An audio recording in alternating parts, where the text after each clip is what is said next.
नमस्कार मैत्रिणींनो, माझ्या चॅनलमध्ये तुमचं स्वागत आहे। आजच्या व्हिडिओमध्ये आपण 5 वर्ष वयाच्या मुलीसाठी नऊवारी साडीवरील ब्लाऊजची कटिंग आणि स्टिचिंग कशी करायची हे पाहणार आहोत। अगदी 10 मिनिटात ते 10 ते 15 मिनिटात हा ब्लाऊज जो आहे आपला तयार होतो। तर याकरता इथे अस्तरचं फॅब्रिक जे घेतलेलं आहे साधारण या साईजमध्ये अर्धा मीटर फॅब्रिक जे आहे ते पुरेसं होऊन जातं। तर वरच्या बाजूला आता इथे पहा आपल्याला घ्यायचं आहे शोल्डरचं मेजरमेंट। तर शोल्डरसाठी 4.5 इंचावरती मार्किंग केलं आणि त्याचबरोबर आर्महोलसाठी 4.5 इंचावरती मी सरळ एक मार्किंग करून घेत आहे। फॅब्रिक 4 फोल्डमध्ये आहे, माझ्याकडची बाजू बंद, समोरची बाजू ओपन असं फॅब्रिक मी ठेवलेलं आहे आणि जेवढं आपल्याला हवं तेवढंच फॅब्रिक 4 फोल्डमध्ये करून घ्यायचं। तर इथे चेस्टचा 4th पार्ट घ्यायचा आहे। तुमच्या मुलीची जी पण चेस्ट असेल त्याला भागिले 4 घ्या। तर इथे साधारण चेस्ट आहे 20 इंच, त्याचा चौथा भाग करून इथे 5 इंचावरती मार्किंग केलं, अर्धा इंच यामध्ये लुजिंग ॲड केली। त्यानंतर पहा ब्लाऊजची उंची किती, तर ब्लाऊजची तयार उंची 9 इंच ठेवायची आहे प्लस 1 इंच मार्जिन। अशा पद्धतीने 10 इंचावरती मी इथे मार्किंग करून घेतलेलं आहे आणि सरळ रेष जी आहे ती आपल्याला इथे आखून घ्यायची आहे दाखवल्याप्रमाणे। सरळ रेष आखून घेतल्यानंतर आता आपल्याला इथे वेस्टचा 4th पार्ट घ्यायचा आहे।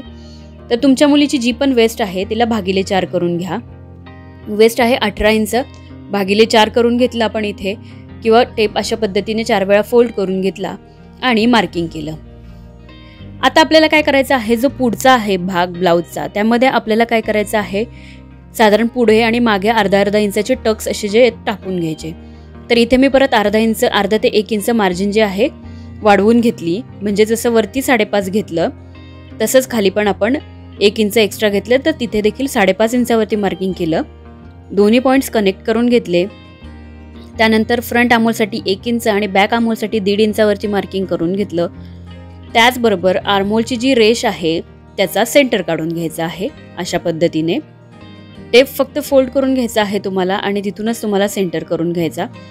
आणि त्यानंतर मार्किंग केल्यानंतर आता आपल्याला कर्व स्केल घ्यायची आहे किंवा आर्महोल स्केल ज्याला म्हणतो आपण ती घ्यायची आणि मुंड्याचा आकार जो आहे तो देऊन घ्यायचा आहे। पुढच्या आणि मागच्या मुंड्याचा आकार अशाच पद्धतीने देऊन घ्यायचा। इथे तुम्ही फ्री हँड देखील मुंड्याचा आकार देऊन घेऊ शकता। तर लहान मुलींचे ब्लाऊज शिवण्यात एक अशी तारेवरची कसरत असते की जर तब्येत जी असते ती फार कमी असते आणि तुम्हाला गळारुंदी जी आहे ती कमी ठेवायला लागते। जास्त गळे डीप ठेवता येत नाहीत लहान मुलींचे, कारण डीप ठेवला तर गळा उतरण्याची शक्यता जास्त असते। तर अशा पद्धतीने गळारुंदी जी आहे मी 2 इंच घेतली आणि साधारण 4.5 इंचावरती मार्किंग करून घेतलेलं आहे मी। अशा पद्धतीने परत गळ्याची जेवढी रुंदी वरच्या बाजूने ठेवली तेवढीच रुंदी खालच्या बाजूला ठेवलेली आहे आणि अशा पद्धतीने आपल्याला चौकोन जो आहे तो आखून घ्यायचा आहे। त्यानंतर आता पहा आपल्याला काय करायचं आहे, अर्धा इंच जो आहे शोल्डर स्लोप जो आहे तो देऊन घ्यायचा आहे। तो तुम्हाला आर्महोल साईडने शोल्डर स्लोप जो आहे तो देऊन घ्यायचा आहे। इथे तुम्ही गळ्याचा तुम्हाला जो हवा तो आकार घेऊ शकता।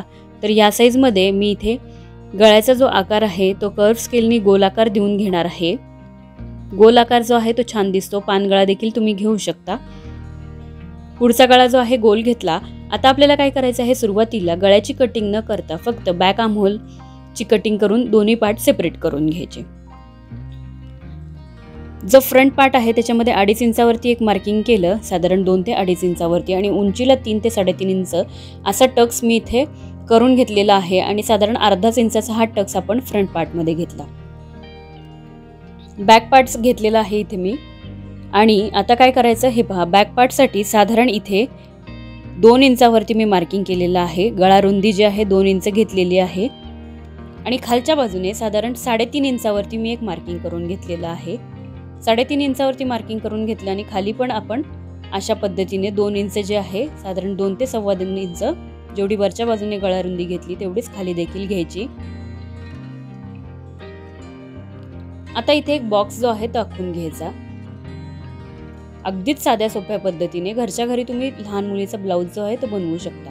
आता इथे तुम्हाला हवा तो गळ्याचा आकार घेऊ शकता। शक्यतो लहान मुलींमध्ये व्ही नेक जो आहे तो घेतला जातो, कारण जो जरा असा पसरट कमी असतो, त्यामुळे व्ही नेक जो आहे तो घ्यायचा, किंवा स्क्वेअर नेक देखील घेऊ शकता तुम्ही। जर डीप गळा ठेवायचा असेल तर व्ही नेक घ्यावा। अशा पद्धतीने मी कर्व स्केल घेतलेली आहे आणि त्याने व्ही नेक किंवा लीफ असा आकार किंवा व्ही नेक ज्याला आपण म्हणू शकतो असा आकार देऊन घेतला।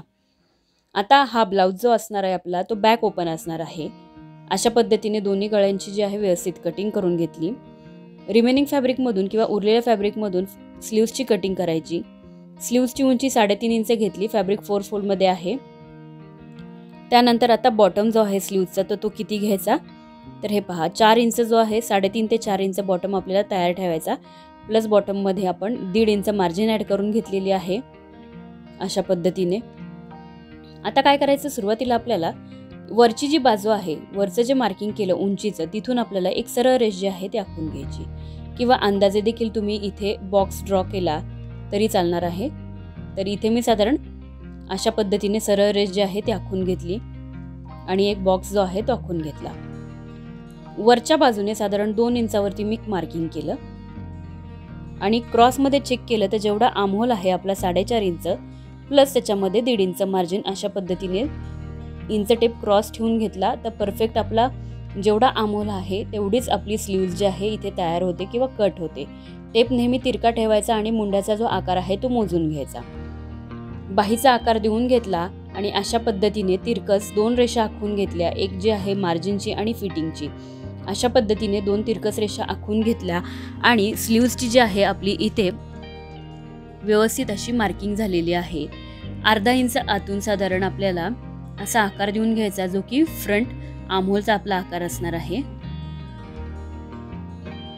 आता आपण स्टिचिंगकडे वळूयात। तर मेन फॅब्रिक घेतलं, मेन फॅब्रिक सरळ ठेवलं, त्यावरती अस्तरचं फॅब्रिक ठेवलं आणि इथे गळ्याचा भाग आपल्याला शिवून घ्यायचा। त्याचबरोबर जो बॉटम आहे तो शिवून घ्यायचा आणि सरळ रेष जी आहे ती मी इथे आखलेली आहे ती देखील स्टिच करून घ्यायची। फ्रंट पार्ट घेतलेला आहे, मेन फॅब्रिक खाली ठेवलं, गळ्याचा भाग आणि बॉटमचा भाग शिवून घ्यायचा आहे। इथे गळ्याचा जो एक्स्ट्रा फॅब्रिक आहे, गळ्याच्या आतमध्ये जे गळ्याचं मेन फॅब्रिक जे आहे साडीचं, ते एक्स्ट्रा फॅब्रिक आपल्याला व्यवस्थित कट करून घ्यायचं आहे। हे फॅब्रिक व्यवस्थित कट करून घ्यायचं, छोटे छोटे कट्स करून घ्यायचे। अगदीच मी सोपी पद्धत सांगितलेली आहे। अशा पद्धतीने छोटे कट्स करून घ्यायचेत। इथे थोडा लाईट गेल्यामुळे ब्राईटनेस कमी येतोय, तर थोडंसं हे आहे की थोडासा अंधारात येतोय, पण तुम्हाला नक्कीच समजेल हे। अशा पद्धतीने हे सर्व फॅब्रिक जे आहे सरळ बाजूला करून घ्यायचं आहे। बॅक पार्ट जो आहे मी सेंटरच्या बाजूने ओपन करून घेतलेला आहे, कारण बॅक ओपन आपला हा ब्लाऊज असणार आहे। शक्यतो लहान मुलींचे जे ब्लाऊज आहेत ते बॅक ओपनच असतात। आता काय करायचं, व्यवस्थित आर्महोलचा पार्ट स्टिच करून घ्यायचा आहे। सेम असाच आपण फ्रंट पार्ट देखील स्टिच करून घेतला। नेक पॅटर्न वरती टॉप स्टिचेस करून घ्यायच्या व्यवस्थित। त्यानंतर आपल्याला काय करायचं आहे की दोन्ही शोल्डर अटॅच करून घ्यायचे दाखवल्याप्रमाणे, आणि इथे मी लेस जी आहे अटॅच करून घेतली। त्याचबरोबर हुक आणि आयची पट्टी जी आहे ती देखील लावून घेतलेली आहे। एवढी एक गोष्ट फक्त स्किप झालेली आहे। तर अशा पद्धतीने हुक आय पट्टी लावून घेतली, लेस अटॅच करून घेतली आपण। पूर्ण जो ब्लाऊज आहे त्याचा फ्रंट आणि बॅक दोन्ही नेकला लेस अटॅच केली। त्यानंतर आता आपण स्लीव्ज रेडी करू। तर स्लीव्जसाठी इथे काटांचं फॅब्रिक घेतलेलं आहे आणि पफ स्लीव्ज आपण बनवणार आहोत। तर फॅब्रिक जे आहे पफ स्लीव्ज बनवताना जी मेन स्लीव्ज आहे आपली अस्तरवरील, त्याच्यापेक्षा साधारण 4 ते 5 इंच जास्त असावं। तर हे पहा, अशा पद्धतीने मी इथे साधारण 2.5 ते 3 इंचावरती सेंटरच्या बाजूने मार्किंग केलं, म्हणजे जिथे फॅब्रिक 4 फोल्डमध्ये डबल फोल्डमध्ये आहे किंवा कापडाची घडी आहे तिथे आपण एक मार्किंग करून घेतलं आणि सेम हे मार्किंग आपल्याला दुसऱ्या बाजूला देखील उमटवून घ्यायचं। आता हा जो मधला पोर्शन आहे त्याच्यामध्ये आपल्याला चुन्या घ्यायच्या आहेत। वरच्या बाजूने चुन्यांचे डायरेक्शन समोरच्या बाजूला आणि जो बॉटम आहे त्या साईडने चुन्यांचे डायरेक्शन जे आहे ते आपल्या बाजूने ठेवून अशा पद्धतीने पफ स्लीव्ज जी आहे ती आपल्याला बनवायची। तर सुरुवातीला आपल्याला फक्त काठांचा जो फॅब्रिक आहे त्यावरती प्लेट्स घ्यायच्या आहेत। अशा पद्धतीने मी प्लेट्स घेतलेल्या आहेत। त्यानंतर आता आपल्याला इथे काय घ्यायचं आहे, स्लीव्ज घ्यायची आहे। सरळ बाजूने स्लीव्ज ठेवायची आहे। इथे जर तुमचं फॅब्रिक एक्स्ट्रा असेल तर तुम्ही अजून चुन्या घेतल्यात तरीही चालणार आहे। स्लीव्ज अशा पद्धतीने ठेवायची आणि आतल्या बाजूला टर्न करून घ्यायची, सरळ बाजूने ठेवायची, बॉटमच्या साईडने स्टिच करून घ्यायचं आणि त्यानंतर अस्तर आतल्या बाजूने आपल्याला ठेवून घ्यायचं आहे व्यवस्थित। आतल्या बाजूने ठेवून घ्यायचं आणि त्यानंतर परत एकदा अशा पद्धतीने अस्तर जे आहे ते शिवून घ्यायचं। त्यानंतर अशा पद्धतीने दोन्ही मेन फॅब्रिक समोरासमोर ठेवून आपल्याला स्लीव्सची जी आहे इथे फिटिंग करून घ्यायची आहे आणि ब्लाउजला देखील फिटिंग करून घ्यायची आहे। हे पहा, स्लीव्स फिटिंग केल्यानंतर ज्या पद्धतीने आपण मार्जिनचं मार्किंग केलं त्या पद्धतीने ब्लाउजला फिटिंग करून घ्यायची। सुंदर असा 4 ते 5 वर्ष वयाच्या मुलीचा ब्लाउज जो आहे ते तयार झालेला आहे। मैत्रिणींनो, व्हिडिओ कसा वाटला हे कमेंट्स करून नक्की कळवा। चॅनलला लाईक करा, शेअर करा आणि सबस्क्राईब करा। खाली दिलेल्या बेल आयकॉनवरती क्लिक करा म्हणजे येणाऱ्या प्रत्येक व्हिडिओची नोटिफिकेशन तुम्हाला नक्कीच मिळेल।